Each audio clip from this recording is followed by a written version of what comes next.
first ties are coming out of the pot. Mayo at home against Monaghan. Oh, nice one. Yes. So these two worlds that existed in this draw have already collided. I had like the four big ones: Mayo, Monaghan, Tyrone, Armagh, as the four, and they could possibly all have avoided each other. That's not going to happen. So one of Mayo or Monaghan's season is going to be over after the first round of qualifiers. So that's a big draw. That's the first one out. It's 8:39. Cathal Milani is with us. Cathal, good morning to you. You're also keeping an eye on this. Yeah, I am indeed. That's quite a tie, isn't it? Yeah, Clare Meath is the second team out of the hat this morning. Second draw out of the hat. Oh, who does Tommy cheer for? Who does Tommy? We should get Tommy back on the line quick. The Tommy Rooney Derby in Clare. Uh-oh. Armagh versus Tyrone. Oh, so that what a draw this is. So we've got the most heavyweight possible qualifier draw is exactly what we've got. Those four teams will become two. Armagh at home to Tyrone, Mayo at home to Monaghan, which of course leaves Westmeath versus Limerick. Louth. Isn't it? This is this. Meath are in one, the Tailteann Cup, aren't they? Go on. Yeah. So it is Cork versus Louth. Sorry, Cork versus Louth. Cork versus Louth. Yeah, Westmeath and Tailteann Cup. This draw isn't made versus the beaten finalists. No, that's the beaten That'll be finalists. another Yet to draw. be beaten. Yeah. So I know they've yet to be beaten, but as in we don't we don't know. We don't know what that'll be another draw. Okay, it'd be good if that draw was made now, so you'd know in advance. Yeah, I guess so.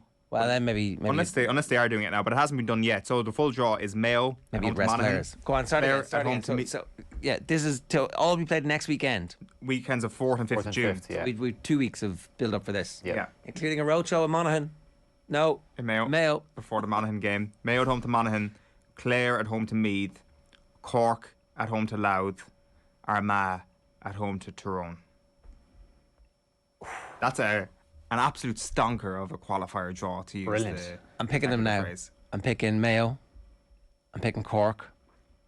I'm picking Clare.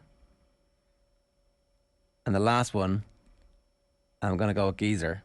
So the four home teams. Yeah. Yeah. Armagh Tyrone's a great game, isn't it? An That's absolute a- cracker. Well, it's shit or bust. And it's like, the worst part about it is it's Armagh and Geezer's reputation, just generally being Yeah. a qualifier genius, is like, this isn't really a qualifier now, Yeah. because it's actually just an old. Now it is straight knockout, so maybe that's the thing that gets their blood up in Armagh.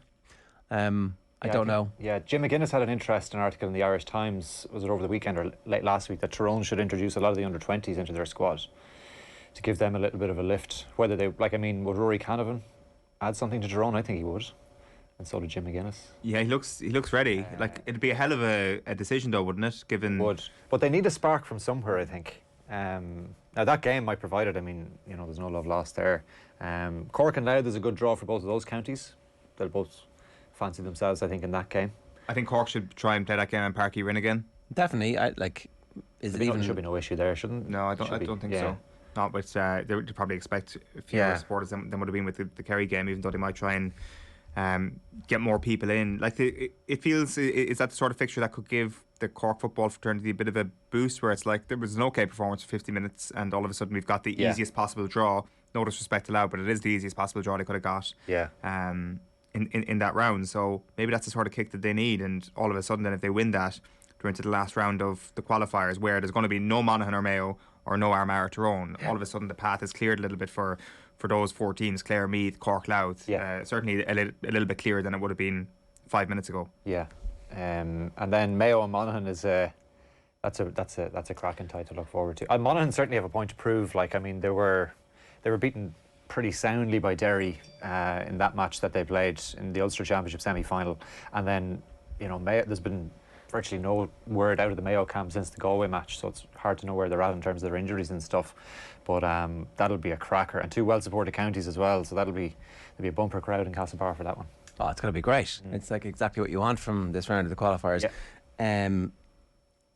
It's like, obviously we don't know who they're all going to end up playing, but there is a possibility that we do end up with, if Mayo win that, they could end up drawing Roscommon again.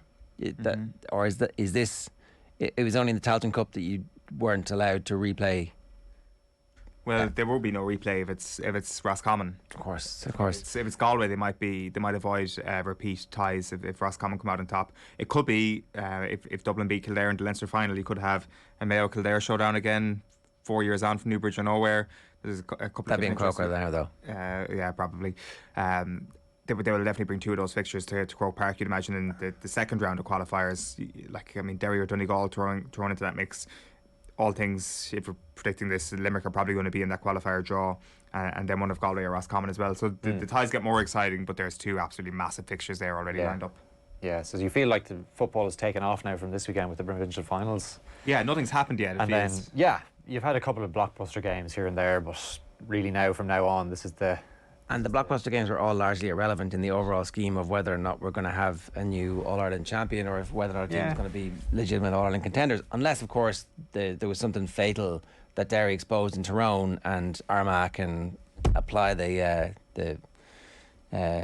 wooden stake through the heart of the vampire that is Tyrone football. I don't know. It's going to be interesting. I'm not writing Tyrone off just yet, given how easily and how quickly they have managed to turn things around in the past mid-season. But he just predicted Armagh will beat them, so... I'm not writing them off. I did predict a home win, and it'd be interesting to see what the odds are in that one.